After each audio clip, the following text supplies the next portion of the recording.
Ito ay para sa seguridad, sa safety and security ng mga sasakyan. Pero sabi nga ay mayroon na ding mag-aayos sa araw na ito. Ito, may mga tumbang poste dito, nakayuko. Talaga palang maraming maayos ang cellphone nito. Ito nga, malapit na kami sa nasimbahan at mula nga dito ay natatanaw ko yung mga stranded na sasakyan. Maaring ito yung mga sasakyang taga-Abuyon, San Narciso at San Andres, Quezon. At ito nga, binabagtas na namin ang kahabaan ng kalsada ng nasimbahan. At mula nga dito ay matatanaw ang mga sasakyan at maraming tao. At talagang mapapansin mo ang malaking gumuho na bahagi ng bundok. Napakarami naman talagang na-stranded na sasakyan. At mula nga dito ay pupuntahan natin siya para malaman natin yung sitwasyon o kung ano na yung mga ginagawa doon sa gumuhong lupa.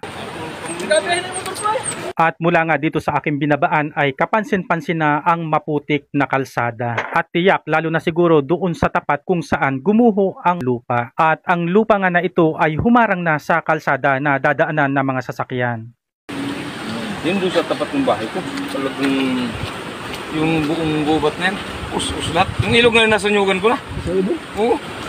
At talaga namang sobrang napakakapal ng putik at tiyak na madudulas ang sasakyan at talagang hindi makakadaan sa ganitong sitwasyon. Makapal ang putik, makapal ang lupa na nakaharang sa kalsada. At mula nga dito ay matatanaw natin ang napakalalim na bangin ng nasimbahan. Mula sa kalsadang ito'y matatanaw ang isang malaking ilog. At talagang pantay na yung dating ilog.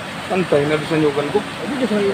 At mula nga dito ay tatawid tayo sa kabila para malaman natin kung ano yung mga kanilang ginagawa. Malalim, madulas, maputik. At talagang madulas, medyo nakakatakot. Ingat lamang talaga sa paglalakad. At mula nga dito ay nakikita ko yung mga tao na nagtutulong-tulong sila para tanggalin yung mga nakaharang na lupa at mga kahoy. Pansinin ninyo kung gaano nakalbo ang bahagi ng bundok na ito na gumuho nga dito sa kalsada.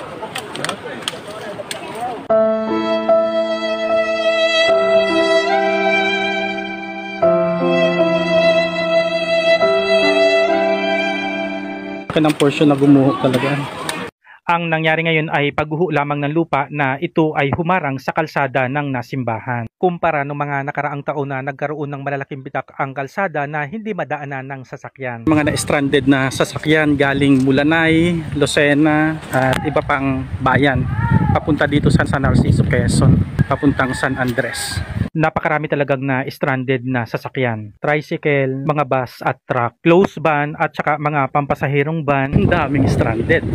At ako nga ay maglalakad-lakad pa para mas makita natin kung gaano kadami yung mga na-stranded na sasakyan. Ito yung kalsadang pagliko mo dito ay mararating mo yung tinatawag nilang Alateres. Si Subatod, Barangay Abuyon, San Narciso, Quezon. Mahaba, madami pala talaga. Siya kayo galing? Pasayro, pa saan? Pumisto lang kayo dito.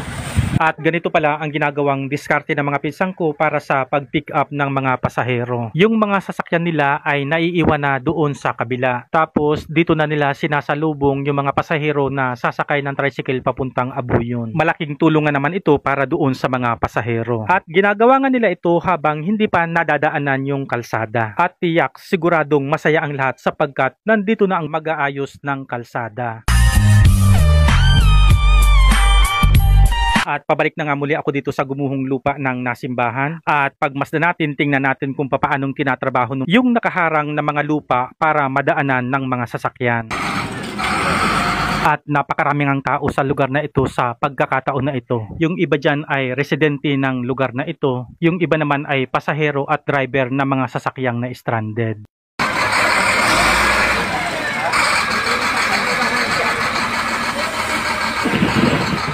At ito nga, patuloy na tinatrabaho ang pagtatanggal ng lupang humarang sa kalsada, ang lupang gumuho mula sa bundok ng nasimbahan.